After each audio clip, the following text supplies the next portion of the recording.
New York City housing, it's in a crisis right now. One of the biggest problems is the lack of affordable housing, and while the city always seems to be building and expanding, experts say it is just not fast enough to keep up with demand. And it's an issue that is concerning many city officials, including City Council Minority Leader Joe Borelli, who says there are solutions. Joe Borelli joins us from his home on Staten Island this morning. Nice to have you back on Good Day. Good morning, guys. Happy President's Day. Although I'm waiting for Council Members Day, and there doesn't seem much public support for it at this time. Well, you know, some of you guys are questionable. But anyway, just kidding. Let's talk about the rent being too damn high. What is going on in New York City? Because we hear there are thousands of, unoccupied apartments, many of which the city owns, and nothing's being done to help people who are living in shelters. Well, for this purpose, there's 42,000 apartments right now vacant that are currently rent stabilized and in need of repair. And we could be repairing those. Really, the private owners could be repairing those. But because of the way the formula has been created in the 2019 Fair Housing and Stability Act, these landlords really can't afford to actually repair these units. If someone has to pay $60,000 to $70,000 to make repairs on a unit, but is limited in how much they can charge on a rent increase to something like $80, what bank would loan that? I mean, Rosetta, you own a restaurant. If you were going to renovate your restaurant and went to a bank and tried to get a loan, but you said, but the law said you can only cap a meal at $30, what bank would loan that money to you? It's the same principle. And until we make changes to this law, we're not going to see some of these units come back online immediately. When we hear from the governor, we hear about, rezoning Lake Ronkonkoma. Meanwhile, there's these 40,000 units right here in the city that if we just change this law a little bit, we could probably see some success in the immediate term future, meaning within the year. And by the way, you're not even counting the NYC apartments, too, that are sitting unused. But, Joe, there's been a lot of reports lately about some of these landlords in cahoots with one another. They're holding on to these apartments, keeping them unoccupied, getting tax abatements because they want to drive up the rent or the cost of the apartment. Are you hearing about that as well? No, we're not hearing about that at all. But look, I was in an apartment last week in the Bronx. There was a tenant there. She lived there for 30 years in a rent-regulated apartment.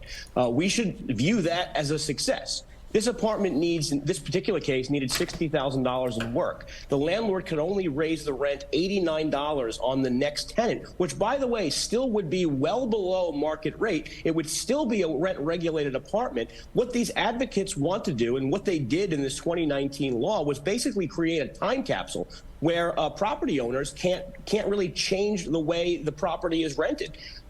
You just can't take out a loan for $60,000 and not have any way to pay it back. That's what we're essentially happening. But Rosanna, bigger picture, what we see all the time from politicians is that they take credit for creating affordable housing when they negotiate with a developer or with a landlord. And then the minute the house gets rented, the first minute it gets rented, they become an enemy of the state, the landlord, instead of what they really are, which is a provider of affordable housing. This dynamic has to change. Unfortunately, the state legislature doesn't want to change that dynamic. They want to pander to basically the cheap seats and always be against landlords when, in reality, we need the private sector to actually create this housing. Let me get this straight. So say you somehow are able to change these laws. Their landlords are able to repair these apartments, and they put them back on the market. I mean, they're not idiots. They have to probably try to, rent them out for market price. Right now, average rent almost $5,000. How does that create more affordable housing? Because that's not very affordable.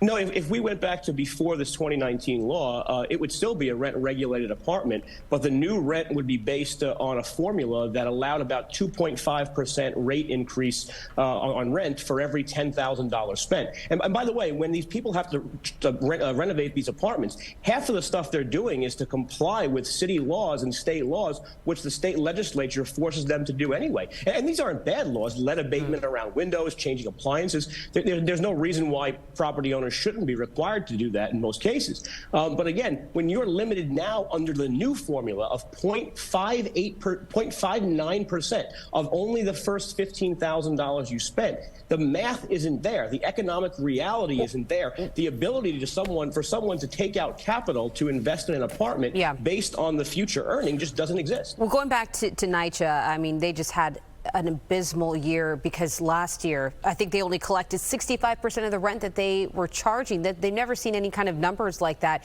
So when you're looking back and people not even being able to pay their rent, I mean, where's the bigger problem lie? Because it's either maybe they're trying to spend money on food or not being able to pay their rent. You got a bigger problem in your hands. Look, people who are rent burdened are no doubt part of this crisis in New York. But if we talk about bringing apartments back online, to fix NYCHA, the estimates are somewhere around $40 billion. To fix these 42,000 units, which, by the way, would be about 20% of all NYCHA units if we're just comparing apples to oranges. To get these units back online, it would actually cost the taxpayers nothing. And again, we're still talking about making these apartments rent-stabilized units after they're renovated. There has to be a difference between keeping something at a rate that was agreed to perhaps in the 1980s and 90s when these apartments first got their tenants, and what we want now, which is when we get them re-rented to new people. We got to treat the fact that we had these tenants in these apartments for 30 years as a success.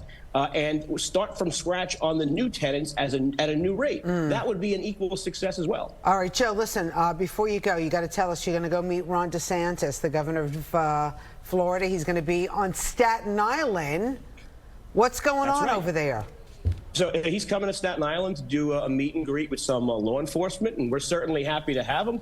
We're happy to have any politician who wants to treat our law enforcement well and support them come visit us. So who knows? Look, Staten Island was the home of the first Republican presidential campaign for John Fremont in 1856. Fun fact. So maybe it's a sign of things to come. I don't know if he's going to make any big announcements, but it's nice to have him regardless as someone who wants to support our cops. Wow. Could you imagine if he announces on Staten Island? It'll be interesting, definitely for sure. All right, Joe Borelli, thank you for always fighting for New York City. We appreciate you coming on. Thanks, guys.